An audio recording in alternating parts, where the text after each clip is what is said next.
నయం కేసును రీఇన్వెస్టిగేషన్ చేసేందుకు సిద్ధమవుతున్న ప్రభుత్వం డైరీలోని అంశాల ద్వారా నిజాలను వెలికితీసే అవకాశం, ఎన్నో బహిరంగ రహస్యాలు బయటపడే అవకాశం నేతల్లో గుబులున్నటువంటి నేపథ్యం ఉంది.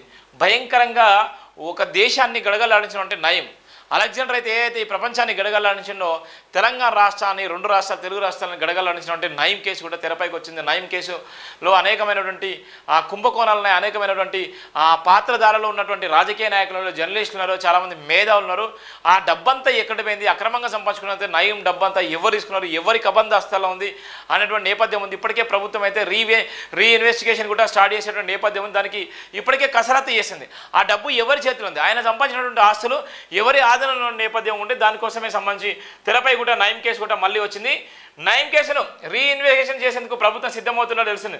ఆయన డైరీలోని అంశాల ద్వారా నిజాలను వెలికి తీసి అవకాశం కనిపిస్తుంది. 8 ఏళ్ల క్రితం 2016లో జరిగిన ఎన్కౌంటర్, దానికి కొనసాగింపుగా జరిగిన దర్యాప్తు వివరాలపై సర్కార్ ఫోకస్ పెట్టినట్లు సమాచారం. ఈ కేసు రీఇన్వెస్టిగేషన్ ద్వారా సాధ్యమైన సొమ్ము ఎంత, అప్పటి అధికార పార్టీ నేతలకు ఏమైనా చేరిందా, నయంతో సంబంధం ఉన్న పోలీస్ ఆఫీసర్లు ఎవరు, పొలిటీషియన్లతో ఉన్న లింకులేంటి, ఇలాంటి అంశాలపై క్లారిటీ వచ్చే అవకాశం ఉంది. దీంతో కొద్దిమంది పోలీసు అధికారులు బీఆర్ఎస్ నేతల్లో గుబులు పట్టుకుంది.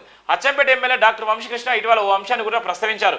సమగ్రమైన దర్యాప్తు జరిపించాలని అసెంబ్లీ వేదికగానే ప్రభుత్వానికి రిక్వెస్ట్ చేస్తానని చెప్పారు. దీంతో 8 ఏళ్ల సైలెంట్గా ఉన్న ఈ కేసులో రానున్న రోజుల్లో కదలిక తప్పని సంకేతం వెలువడినట్లు ఉమ్మడి నల్గొండ జిల్లాలో పలువురు బీఆర్ఎస్ నేతలకు నయంతో లోపాయికారి సంబంధాలు ఉండేవని, వందల ఎకరాల భూములు వీరి ఆజమాయిషిలో ఉన్నాయని, బినామీల పేర్లతో వీరి స్వయంలోకి వచ్చాయన్నారు. బహిరంగ రహస్యం నయం ఎన్కౌంటర్ తర్వాత దర్యాప్తు కోసం అప్పటి ప్రభుత్వం ప్రత్యేక దర్యాప్తు బృందాన్ని ఏర్పాటు చేసినా కొన్ని కారణాల ఒత్తిడి మేరకు ఆశించిన స్థాయిలో ఇన్వెస్టిగేషన్ జరగలేదని ఆరోపణలు ఉన్నాయి. ఎవరి ఒత్తిడి ఉన్నది, దాని కారణాలేంటి, అప్పటి అధికార పార్టీకి ఉండే ప్రయోజనాలేంటి, ఏ లీడర్లకు ఎలాంటి సంబంధాలు ఉన్నాయి, ఇవన్నీ ఆసక్తికర అంశాలని నయం నుంచి స్వాధీనం చేసుకున్న డైరీలోని అంశాలు ఇప్పుడు పరిశీలిస్తే లోతైన ఆధారాలు దొరుకుతాయన్నది పోలీసుల అభిప్రాయం. అప్పట్లో దర్యాప్తు చేసిన పోలీసు అధికారులు ఇప్పటి వరకు వివరాలను బహిర్గతం చేయలేదు. రాష్ట్రం మొత్తం మీద దాదాపు 200 కేసులు నయంకు వ్యతిరేకంగా నమోదయ్యాయి. సుమారు 125 మందిని పోలీసులు అప్పట్లో అరెస్ట్ చేసినటువంటి సంబంధాలు కూడా ఉన్నాయి.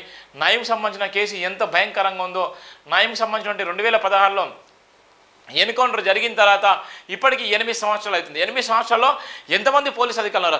నయంలో ప్రధానంగా జరిగినటువంటి ఆధారాలు ఏమున్నాయి, నయం సంబంధించినటువంటి అక్రమ ఆస్తులు ఎవరు సంపాదించాలి, అక్రమ ఆస్తులు ఎవరి పేరు ఉన్నాయి, అక్రమ ఆస్తుల నేపథ్యంలో ఎవరైనా బినామీల పేర్ల మీద ఎంత ఉన్నాయి. ఇప్పటికే చాలా మందిని కూడా అరెస్ట్ చేసినప్పటికీ అది కేసు మరుగున పడ్డా అన్నారు. కానీ ఈరోజు మళ్ళీ కొత్త ప్రభుత్వం వచ్చేసరికి అది రీఇన్వెస్టిగేషన్ చేస్తున్నారు. దానికి సంబంధించిన అయితే అంశం అయితే తెరపైకి వచ్చింది.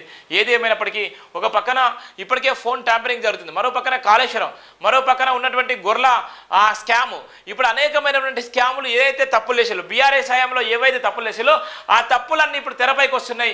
ఒక్కొక్కరు కూడా అరెస్ట్ అయ్యేటువంటి నేపథ్యం ఉంటుంది. రేవంత్ రెడ్డి కక్ష సాధింపు చేస్తాడా, రేవంత్ రెడ్డి నిజంగా మానవ దుర్బంధం వదిలేస్తాడా, రేవంత్ రెడ్డి తన కూతురు పెళ్లి విషయంలో ఎంతో భయంకరంగా ఆయనను అరెస్ట్ చేసి జైల్లో పాలేసినటువంటి నేపథ్యం కూడా బీఆర్ఎస్ హయాంలో ఉంది. అది ప్రతిపక్షంగా ఉన్నటువంటి హోదాలో ఉన్నటువంటి కాంగ్రెస్ పార్టీని, ప్రతిపక్షంగా ఉన్నటువంటి కాంగ్రెస్ పార్టీని ఇష్టానుసారంగా అక్కడ ఉన్నటువంటి కొనుగోలు చేసి ఎమ్మెల్యేలందరూ కూడా గుట్టు చప్పుడు కాకుండా కొనుగోలు చేసి విమర్శలు చేసిన సందర్భం ఉంది. అదే తరహాలో రేవంత్ రెడ్డి ఆ కక్ష సాధింపులో భాగంగా ఇప్పుడు ఉన్నటువంటి నయం కేసును కానీ, అక్కడ ఉన్నటువంటి గొర్రెల స్కామ్ కానీ, అక్కడ ఉన్నటువంటి ఏదైతే భూదందాలు కానీ, రింగ్ రోడ్లు కానీ, ఏవైతే తెలిసినటువంటి అనేకమైనటువంటి ఏదైతే స్కాములు ఉన్నాయో, స్కీములు ఉన్నాయో ఆ స్కీములన్నీ తెరపైకి తీసుకొచ్చేటువంటి నేపథ్యం ఇస్తున్న. అందుకోసమే మళ్ళీ తెరపై కూడా నయం కేసును కూడా ఇక్కడ మనకు తెరపై తీసుకొచ్చిన నేపథ్యం కూడా మనం చూస్తున్నాం.